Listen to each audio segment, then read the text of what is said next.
Hello, bachcho. Let's read this question. So this question says, a tank is filled up with water up to a height of capital H. Water is allowed to come out from a hole at P in one of the walls at a depth D below the surface of the water as shown in the figure. Express the horizontal distance x in terms of capital H and capital D. ठीक है, आपको horizontal distance x को यहाँ पर express करके बताना है. ठीक है, तो देखिए बच्चों, इस क्वेश्चन का की कॉन्सेप्ट आप क्या लिख लीजिए. आपको यहाँ पर क्या बताना है, हॉरिजॉन्टल डिस्टेंस बतानी है ना. बर्नौली इक्वेशन लिख लीजिए बच्चों. ठीक है, Bernoulli's equation this will be. देखो बर्नौलीज इक्वेशन का यहाँ पर इसको सॉल्व करना ही पड़ेगा. ठीक है, बर्नौली इक्वेशन का यूज करना पड़ेगा to solve this question. Bernoulli equation देखिए आपकी law of conservation of energy है. ये देखिए बच्चों क्या बताती है, जैसे आपका कंटेनर है. ठीक है, कंटेनर है. ठीक है, यहाँ पर से आपका वाटर ऐसे एक ऑरिफिस है यहाँ पर. ठीक है, यहाँ से आपका वाटर बाहर निकल रहा है. ये हॉरिजॉन्टल डिस्टेंस एक्स के इक्वल गिवन कर रखी है. ठीक है, इसकी टोटल हाइट कितनी है आपको एच के इक्वल गिवन कर रखी है. और ये D distance below from the upper part अपर. ठीक है, यहाँ से आपका एक होल कर रखा है, ऑरिफिस है, जिससे आपका ये नीचे निकल रहा है वाटर. ठीक है, तो बच्चों देखिए यहाँ पर ये हाइट कितनी होगी फिर बच्चों. ठीक है, इसमें देखिए मैं क्या बता सकता हूँ. ये वाली जो हाइट होगी ये कितनी होगी, टोटल हाइट एच है, तो ये एच माइनस डी के इक्वल हो जाएगी. ठीक है, यहाँ पर से वाटर नीचे आएगा, मान लीजिए इसकी वेलोसिटी आपकी वी टू बोल दीजिए, और यहाँ से जो निकल रहा है इसकी वेलोसिटी वी1 बोल दीजिए. ठीक है, ऑलराइट. तो हम देखिए बच्चों, यहाँ पर हम क्या बता सकते हैं इक्वेशन ऑफ कंटिन्यूटी से कि जो एरिया होगा इसका ए1 इसका एरिया मान लीजिए आपका ए2 है, तो यहाँ से बता सकता हूँ ए2 वी टू किसके इक्वल होगा, आपका ए1 वी1 के इक्वल होगा. ठीक है, ये बता सकते हैं. ठीक है, तो बच्चों इसको अगर हम कैलकुलेट करेंगे ना, तो हमें ये पता चलता है कि वी टू की वेलोसिटी क्या होती है. वी टू की वैल्यू बहुत ही स्मॉल होती है. वी टू देखिए किसके इक्वल होगा, यहाँ से आपका ए1 बाई ए2 टाइम्स आपका वी1 के इक्वल. ठीक है, और हम यहाँ से बता सकते हैं कि ए2 ये वाला एरिया ये तो बहुत लार्ज है एज कम्पेयर टू दिस, तो V2 की वैल्यू अप्रोक्सीमेटली हम जीरो के इक्वल कंसिडर कर लेते हैं मोस्ट ऑफ द प्रॉब्लम्स में. ठीक है, जब तक हमें स्पेसिफिकली मेंशन नहीं होता है. तो देखिए बच्चों, मैं एनर्जी कंजर्वेशन बर्नौली इक्वेशन आपकी एनर्जी कंजर्वेशन पर बेस्ड है. ये बताती है कि जो आपका हाफ रो वी स्क्वायर होता है प्लस आपका रो जी एच होता है पोटेंशियल एनर्जी प्लस आपका प्रेशर, ये टर्म क्या होती है आपकी कांस्टेंट टर्म होती है. This is the constant term. ठीक है, अब पहले देखिए मैं दो पॉइंट कंसिडर कर लेता हूँ. इसको वन बोल देता हूँ, सॉरी इसको वन बोल देता हूँ, इसको टू. ठीक है, क्योंकि मैंने वेरिएबल भी ऐसे इंट्रोड्यूस किए हैं. तो 2 पॉइंट पे देखिए हम एनर्जी कंजर्वेशन का यूज करेंगे. ठीक है, यहाँ पर इसकी V2 इसकी जो वेलोसिटी बहुत ही स्मॉल होगी, तो ये टर्म आपकी जीरो के इक्वल हो जाएगी, तो जीरो. ठीक है, प्लस मैंने ये वाला लेवल को देखिए पोटेंशियल एनर्जी का लेवल कंसिडर कर रखा है. ठीक है, तो हम देखिए इससे ऊपर जाएंगे. ठीक है, हम इससे इससे ऊपर जाएंगे.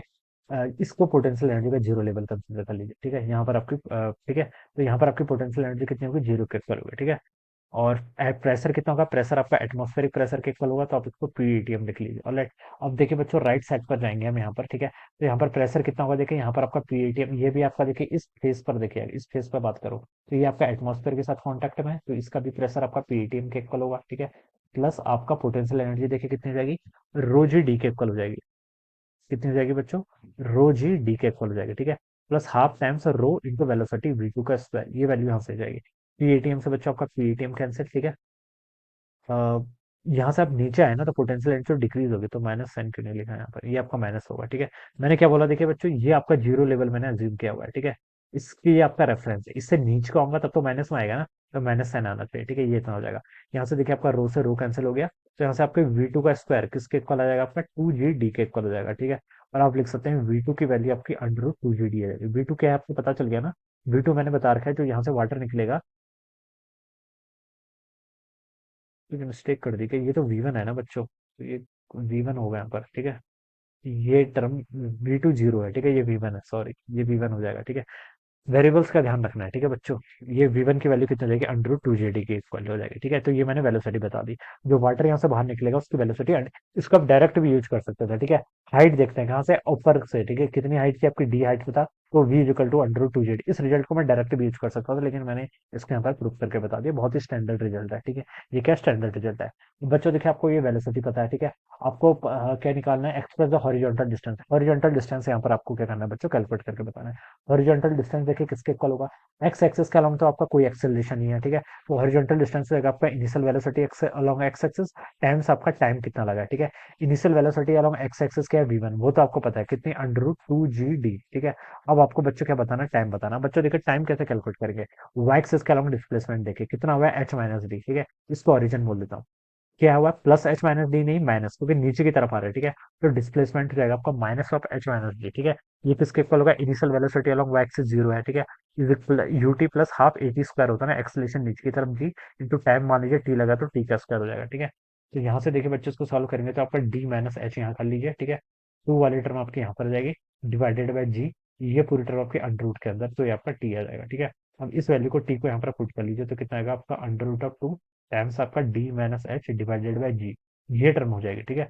अब इस टर्म को देखिए पूरा एक एक ही अंडर रूट के अंदर डाल दीजिए दो सभी को, ठीक है।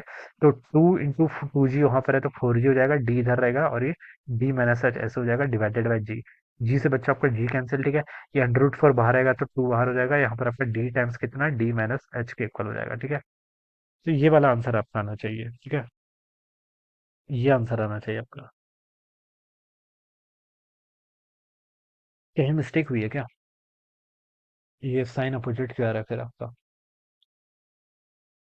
टू ऑप्शन से तो मैच कर रहा है, लेकिन आपका साइन अपोजिट आ रहा है ना। तो देखिए बच्चों, साइन को देख लेते हैं। वेलोसिटी देखिए आपकी अंडर रूट 2 जी डी, यहाँ तक तो सही था, ठीक है। नीचे की तरफ डिस्टेंस ट्रेवल कर रहा है, तो एच माइनस डी के इक्वल ये टोटल होगा, ठीक है। अब एक्स, यहाँ पर मिस्टेक एक और हो गई है, देखिए। एक्सेलेशन ऑलवेज डाउनवर्ड डायरेक्शन में होता है, ठीक है। मैंने देखे एच माइनस डी, डिस्टेंस नीचे को है, एक्सेलेशन में नीचे को है, तो माइनस साइन होना चाहिए था ना। तो ये माइनस होगा, तो इस माइनस सबका ये माइनस कैंसिल होगा।